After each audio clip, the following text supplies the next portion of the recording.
কিছুদিন আগে জানতে পারলাম একটা গণমাধ্যমের মাধ্যমে যে কুকুরের বাচ্চাকে মেরে ফেলার জন্য একজন সরকারি কর্মকর্তার ওয়াইফকে জেল দিয়েছে এবং তার ছোট শিশুকে নিয়ে এসে জেলে গেছে।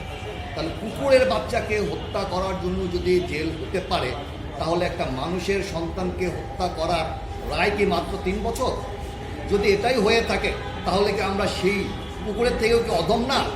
আর যারা আমাদের অভিভাবক আমরা মনে করছি যে আপনার প্রশাসন, তারপরে বিচার বিভাগ, তারপরে আমাদের সরকার, যারা আমাদের অভিভাবক, তাহলে তারা কি আজকে যদি আমাদের এই শহীদের হত্যার বিচার না হয়, তাহলে ভবিষ্যতে আমাদের আজকে 1500 শহীদ হয়েছে, পরবর্তীতে 3000 হবে, 4500 হবে, 6000 হবে, তখন কিন্তু আপনি আমি হয়তো থাকবো না।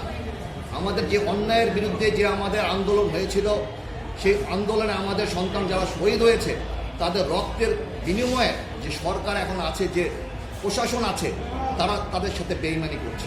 আমরা চাই বাংলাদেশে একটা ন্যায় আসুক, যাদের বিনিময়ে বর্তমানে এই বাংলাদেশ সরকার চলছে, দেশ চলছে, অন্তত তাদের দিকে তাকায় হলো সঠিক এবং ন্যায্য বিচারটা আমরা চাই।